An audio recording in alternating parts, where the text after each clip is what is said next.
Well, there's a song we sang earlier, and it just happens to be the most recorded song in the history of the world.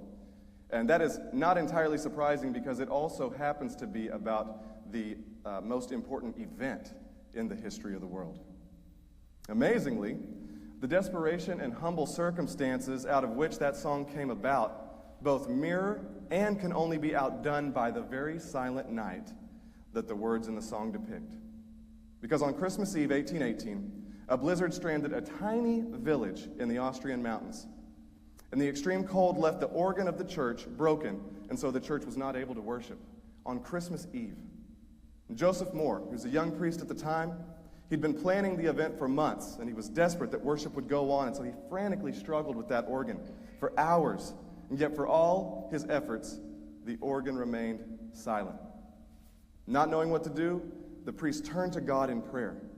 He pleaded for any hope of inspiration.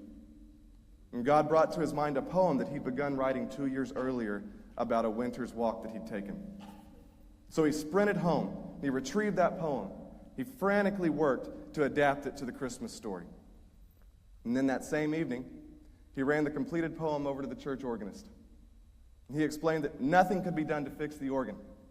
And he pleaded with him to compose a musical arrangement that was simple enough to be sung by the church's little choir. And then at midnight, that little choir, they stood in front of the altar of the little church in Ogeldorf, and for the first time, the opening notes of that simple little song, Stille Nacht, or Silent Night, that had been pulled together in only a matter of a few hours, it pierced the dead silence of the Austrian Alps, and the pure, clear tones echoed through the hills, and the world has been captivated by the beauty of Silent Night ever since.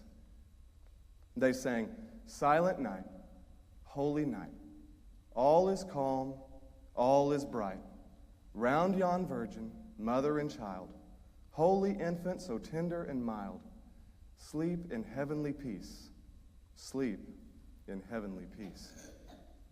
And in this story, we see that a time of worry and strain and desperation, it actually pressed on God's instruments, the priest and the organist and the choir, and it pushed them past their comfort. It knocked away all the excesses that seemed necessary, like instrumentation and elaborate preparation. And we see that these things were actually drowning out the sweet simplicity that would bring forth this most beautiful song for God's glory. And in all of this, we see that God used the trouble for good. A little strain, a little silence, it may have been stressful at the time, but in the end, we see God is working all things for the good of those who love him. And he uses the silence and the hardship to bring forth incredible beauty.